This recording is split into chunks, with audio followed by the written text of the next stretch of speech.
Сәлем достар, арнама қош келдіңіздер. Nickelodeon'ды жиі қарайтынмын. Мүмкін менімен жастылар да бар шығар. Қазір біреу юрист, менеджер, сатушы, мүмкін барберде шығар. Ал мен YouTube'дан әртүрлі қорқынышты хрень қараймын. Бәрі керемет сияқты шығар, бірақ мен оны әжетханаға кіргенмен салыстырамын. Мен түрі жаман жігіт өзінің тырнағын алып отырғанды көріп шаршадым. Сол үшін қорқынышты мультиктен кішкене алшақтап, мені және сіздерді бала кезінде қандай мультиктер қорқытатынын талқылап өтейік. Ал енді робот қыз.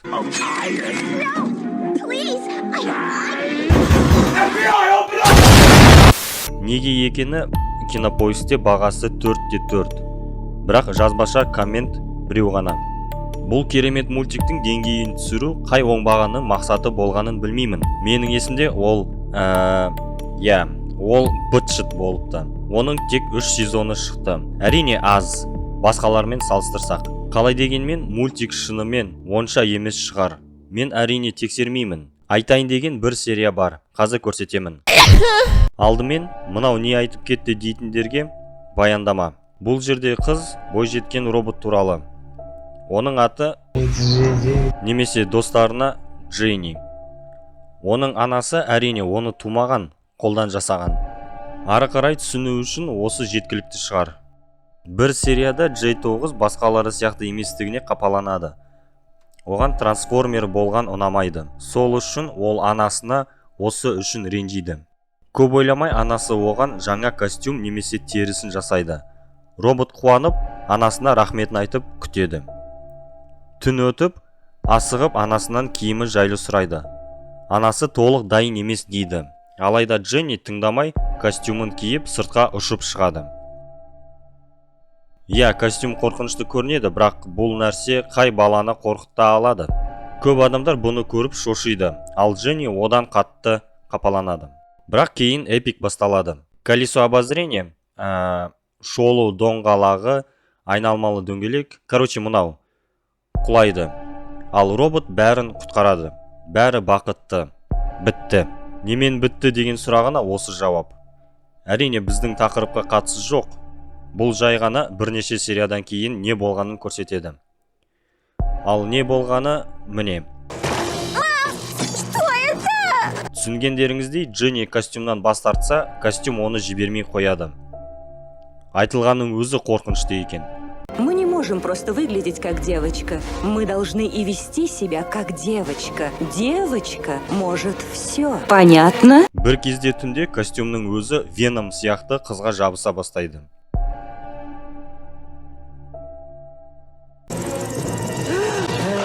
Менің ойымша, мына мультикті бәрі біледі. Алдыңғы видеолардың біреуінде Арнольд туралы айтқан болатынмын. Негізі бұл мультиктің атмосферасы кішкене депрессивный болып келеді. Сол үшін қорқынышты серия көріп қалсаңыз таң қалмаңыз. Өте көп. Мысалы, мына Арнольдтың атасы көп балалардың түсіне кіргенде шығар. Неге екенін айтпай қояйын. Ең қорқыныштысы Хельга маймылға айналғаны шығар.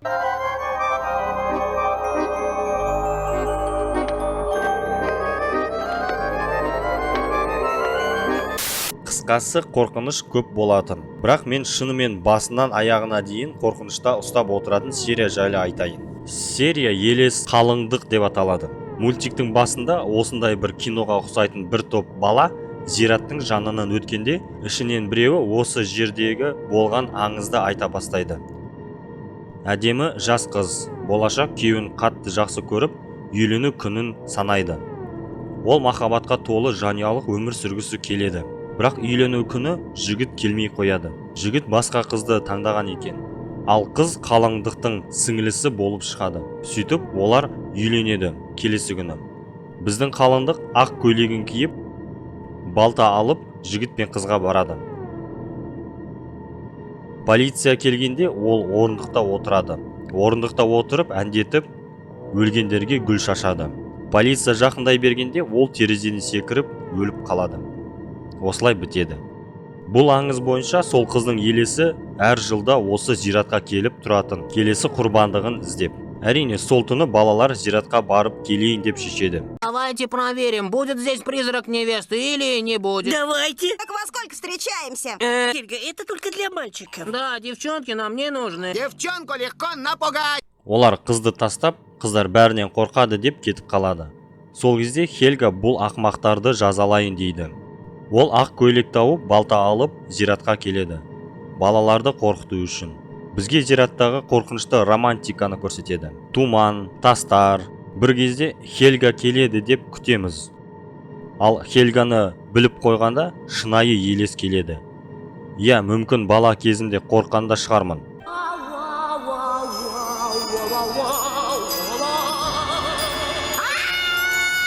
Балалар бір зиратқа кіріп тығылады. Біраз болып, Арнольд досымен тексеріп келейік деп шығады. Сөйтсек, елес қыз мына дебил болып шығады. Сериалды көргендер осы дебилді танитында шығар. Атын айта алмаймын, есімде жоқ. Түрін танисыздар. Елес қалыңдық жайлы аңызды солы айтып бермегені үшін осылай істеген екен. Осы себептен оны сол жерге байлап кетеді. Иә, әлі соңы емес. Хельга, это ты? Перестань, это не смешно! Хватит! Выпусти меня! Хельга! Ох уж эти детки. 5 бала туралы. Біреуі ақмақ, егіздер жынды, сары ботаник және стерва қыз туралы. Негізі бұл ұятты білмейтін мультик. Википедияға сенсек, 20-дан астам сыйлықтары бар екен. Сөйтіп, иә, мен көргем.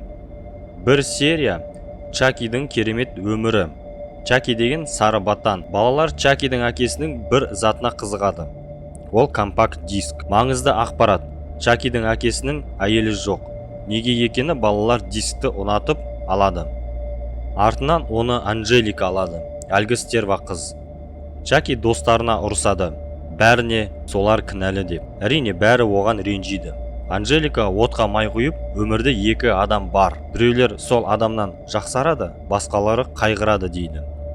Чаки 2-ші категорияда екенін түсініп, депрессияға кетеді. Артынан олсыз өмірлері жақсарады деп шешеді. Ол киімдерін жинап, үйден кетіп қалады. Ары қарай пипец басталады. Чакидің періштесі келіп, оны альтернативті әлемге алып кетеді. Ол әлемде типа Чаки болмаған. Ол жер хаос, депрессия және толық қираған болып кеткен екен. Кішкентай балалар үшін серия қорқынышты еді.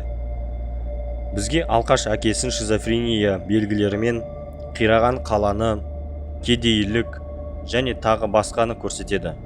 Бұл серияны көріп, бір сұрақ пайда болды. Өз-өзін тым ерекшелеп жүрбеген жоқ па мына сары? Аватар Легенда об Аанге. Бала кезімдегі ең жақсы көрген мультиктердің бірі. Видео үшін бір сериясын рахаттанып көрдім. Әсіресе ох уж эти деткиден кейін. Сюжет бойынша басты кейіпкерлер орманда түнейді. Қорқынышты аңыздар айтады. Я, оқиғалары шынымен де қорқынышты. Бірақ бұл жай бастамасы. Бір кезде арттарынан бір кемпір көрінеді. Қалғандары шошып кетеді. Кейін кемпір қонаққа шақырып, жергілікті аңызды айтады. Жоғалған адамдар жайлы. Олар ай толғанда жоғалады екен. Ал тұрғындар ертең ай толады дейді. Әрине кемпір қарапайым емес, шкафта қуыршақтар сақтайды. Стол басында қиын тағдыры жайлы айтады. Бұрын су сиқыршылар ауылына от сиқыршылары шабуыл жасаған екен. Тұтқындарға суды сиқырлауға еш мүмкіндік қалдырмайды. Сол кезде Хама, ол әлгі кемпір, жануарларды басқаруға тырысады. Ол судың орнына қанды қолданады. Басында тышқандарға үйренеді, артынан күзетшіні құртады. Я, сол үшін серия қуыршақ басқарушысы деп аталады. Көбісі бұл серияны сериалдың ең қорқыныштысы дейді. Көбісі келісетін шығар. Енді аяқтасақ, классикамен аяқтайық. Губка Боб квадратные штаны. Губка Бобсыз қалай білмеймін. Бұл мультикте бәрі бар. Қорқынышта. Әрине, Гарри кесілген ет, Сквидвард ұлуға айналуы емес. Одан да жаңа сериясын айтайын. Мысалы, планктон паранойясы. Мистер Крабс өзінің жауын планктонды күтеді. Крабс бургер құрамын қашан ұрлайды деп күтеді. Алайда ол келмейді. 1 сағатта, 3 сағатта, 10 сағатта. Сөйтіп, мистеріміз ақырындап қуа бастайды. Ол әр нәрседен қорқып, планктонды бургер ішінен де күтеді. Оның жағдайын қорқынышты етіп көрсеткен. Ал кішкентайларға ол пипец те шығар.